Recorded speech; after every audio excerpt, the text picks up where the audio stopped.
ఇక ఈ సినిమాలో నేను నెక్స్ట్ చెప్పుకోదగిన వ్యక్తి వెంకటేష్, నా బ్రదర్. ఎప్పుడు కలుసుకున్నా సరే చాలా చాలా సరదాగా మాట్లాడుకుంటాం. ముఖ్యంగా ఇప్పుడు మీ ముందు తమాషాగా కామెడీగా హుషారుగా మాట్లాడినా సరే అతనితో వన్ టు వన్ కూర్చుంటే చాలా ఫిలసాఫికల్గా ఇన్ డెప్త్, ఇంతటి డెప్త్ వ్యక్తి వెంకటేష్. అందుకైనా ప్రతి ఒక్కరు ఎంత పాజిటివ్ మనిషి, పాజిటివ్ వైబ్స్ ఉంటాయి ఆ మనిషి చుట్టూరు అంటుంటారు. నిజంగా అతనితో టైం తెలియదు మనకి. ఎంతో తన ఏజ్కి మించినటువంటి విషయాలు తెలియజేస్తూ జీవితం యొక్క పరమావధి ఏంటి, జీవితం ఎలా ఉండాలి, ఎంత పీస్ఫుల్గా ఉండాలి చెబుతుంటే కనుక నాకు మోడర్న్ డ్రెస్ వేసుకున్న చిన్న సైజు గురువులాగా అనిపిస్తుంటాడు వెంకటేష్. నిజం. సో అలాగా సినిమా జీవితాన్ని తన వ్యక్తిగత జీవితాన్ని రెండు బ్యాలెన్స్ చేసుకుంటూ చాలా చక్కగా ముందుకు సాగుతూ ఎంతో ఇన్స్పైర్గా ఉంటుంది వెంకటేష్. ఇక ఈ సినిమాకి వచ్చేసరికి ఎలా కుదిరింది, ఇందాక అనిల్ రావు ఇప్పుడు చెప్పాడు, ఆ హింట్ ఇచ్చింది మీ ఇద్దరం కలిపి చేసేలాగా ఏదైనా ఒక ఎపిసోడ్ క్రియేట్ చేసి అక్కడ వినియోగించుకుందాం, మా ఇద్దరు కాంబినేషన్ సినిమాకు ఉపయోగపడే విధంగా సినిమాలో అంతర్భాగంగా ఉండేలాగా అన్నందుకు అని చెప్పిన విషయం. ఎలాగా ఇదేంటంటే ఒక ఐదేళ్ల క్రితం అనుకుంటా మీ ఇద్దరం అమెరికా వెళ్ళాం. లాస్ ఏంజల్స్ వెళ్ళినప్పుడు అక్కడ మిత్రుడి ఇంట్లో కూర్చున్నప్పుడు అంత ఎదురు కూర్చొని పిచ్చాపాటి మాట్లాడుకుంటుండగా వాళ్ళు ఎవరు అబ్బా మీ ఇద్దరు చూస్తుంటే చాలా బాగుందండి, ఒక స్టిల్ తీసుకుంటామంటూ వాళ్ళు స్టిల్ తీయబోతుంటే అక్కడ తీయదు చిరంజీవి కూర్చుంటారు, నేను నిలబడతాను అని చెప్పేసాడు. అదేంటి వెంకీ అలా కాదు, నేను నిలబడతాను అన్నాను. లేదు ఇది నా మైండ్ లోపల ఎప్పటి నుంచో మీరు అట్లా బాస్లో కూర్చుంటే కనుక కాలు మీద కాలు వేసుకుని నేను వెనకాల నిలబడి ఉంటాను. ఇది ఒక మంచి స్టోరీకి స్టిల్ లీడ్ అవ్వాలి అంటే మన హాలీవుడ్ గాడ్ ఫాదర్ చూసారా, మెలిన్ బ్రాండో అండ్ ఆల్ పాచినో అలాంటి క్యారెక్టరైజేషన్స్.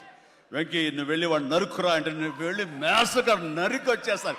అంటే తనకి ఎప్పటి నుంచి ఉందో అలాంటి జోనర్ సినిమా చేయాలి, మా ఇద్దరు కాంబినేషన్ చేయాలన్న కోరిక ఉందో ఆయన వ్యక్తపరిచేసరికి నేను చాలా ముచ్చట పడిపోయాను.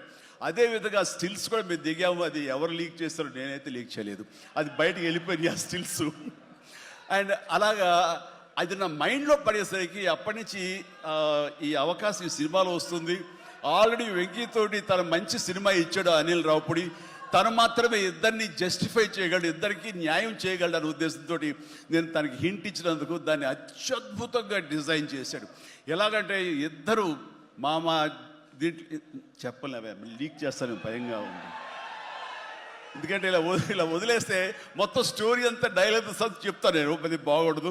మీకు అక్కడ థియేటర్లో చూసి ఎంజాయ్ చేయండి, అంత బాగుంది. అయితే వెంకితోటి నేను సినిమా షూటింగ్ చేస్తాను లేదు, ప్రతిరోజు ఇద్దరు పిచ్చిగా చేసావు, ఎంత ఎంజాయ్ చేసావంటే మీకు వీళ్ళు సినిమా యాక్టింగ్ చేసేట్టు ఉండదు, ఇద్దరు కలిపి అల్లరి కుర్రవాళ్ళలాగా ఆ సెట్లో చేసావు, అదే క్యాప్చర్ చేశాడు.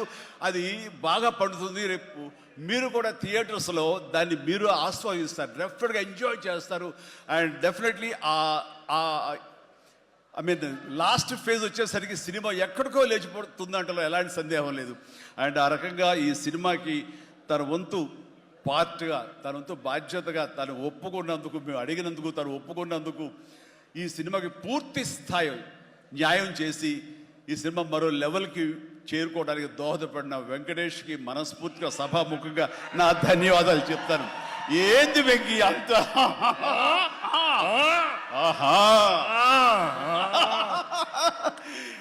ఇదే సరదా.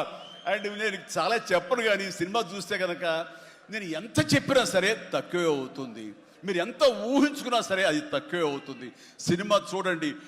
మేము చేసినటువంటి 18 రోజులు అనుకుంటా చేశారు వెంకీ. ఈ 18 రోజుల్లో ఒక 7-8 రోజులు సీన్స్, ఒక 5 రోజులు 6 రోజులు సాంగ్, ఇంకా 2 days చిన్న ప్యాచ్ వర్క్. ఈ రోజుల్లో ప్రతిదీ ఎంత అంటే ఇంకా ఎంజాయ్ చేశాను. ఇది షూటింగ్ చేసినట్టు అనిపించట్లేదు. ప్రతి సినిమా ఇలాగే ఉంటే ఎంత బాగుంటుందా అని అనిపిస్తుంది నాకు. అందుకని మనస్ఫూర్తిగా సభాముఖంగా అందరి సమక్షంలో వెంకటేష్కి ఇది మన ఇద్దరి మధ్య ధన్యవాదాలు తెలియజేస్తూ, ఇది మచ్చు తురక. ఇందాక అనిల్ రావిపూడి అడిగినట్లుగా ఈ కాంబినేషన్ ఫుల్ ఫ్లెడ్జ్డ్గా ఎప్పుడు దొరుకుతుందంటే వెంకీ నేను రెడీ. అండ్ అనిల్ రావిపూడి ఎవరో ఎందుకు, ఈ అవకాశం నువ్వే తీసుకుని ఖచ్చితంగా నువ్వు స్టోరీ రాసుకో. మీ ఇద్దరం ఇదే ప్రాణం పెట్టి, ఇదే హుషారు పెట్టి, ఇదే గిలిగింతలతో మీకు సినిమా చేసి పెడతాం కానివ్వండి, ఎప్పుడు వస్తుందో తెలియదు. తర్వాత అలాగే నయనతార ఈ సినిమాలో ఏం చేశాడో ఎలా ఒప్పించాడో కానీ మన అనిల్ రావిపూడి, అంతకుముందు 2 సినిమాలు చేశాను, తెలుగు గాడ్ ఫాదర్ కానివ్వండి, లేకపోతే సైరా కానివ్వండి. ఆ సినిమాలో తను చాలా గుమ్మరంగా ఉంటుంది, తను పని చేసుకుంటుంది, డిగ్నిఫైడ్గా ఉంటుంది, వెళుతుంది. కానీ మళ్ళీ అసలు ఈ సినిమాలో అయితే ఎంత సరదాగా కలిసిపోయిందో, ఓ ఫ్యామిలీ గర్ల్ లాగా మాతో కలిసిపోయి మా కుటుంబ సభ్యురాల్లాగా తను ఉండి ఎంత సరదాగా చేసిందో. నేను అన్నాను, ఏంటి అనిల్ ఏం చేసిందో, ఏం మాట్లాడావు, ఏం కన్విన్స్ చేసావు, తను ఎన్ని ఒప్పుకోవడం ఏంటి, ప్రమోస్కు రావడం ఏంటి, అడగగానే తను చాలా రెచ్చిపోయి అసలు నయనతార నుంచి కొత్త నయనతారలా కనబడి చేసావు, ఏం చేసావంటే అడగండి సార్ కొనుక్కొని అంతే.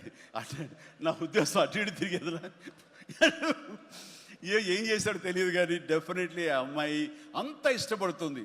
అండ్ నయనతారని అంత ఇదిగా గుడ్ హ్యూమర్లో పెడతాడు, సరదా కబుర్లు చెప్తాడు. అండ్ తను పని చేసుకుని సీరియస్గా ఉండే మనిషి కాదు కాబట్టి వాళ్ళు కూడా అంత ఇదిగా లైక్ చేస్తారు.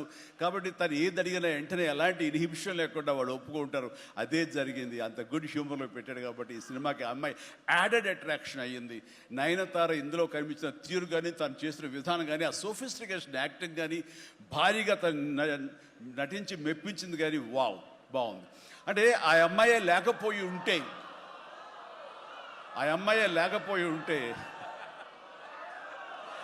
వావ్,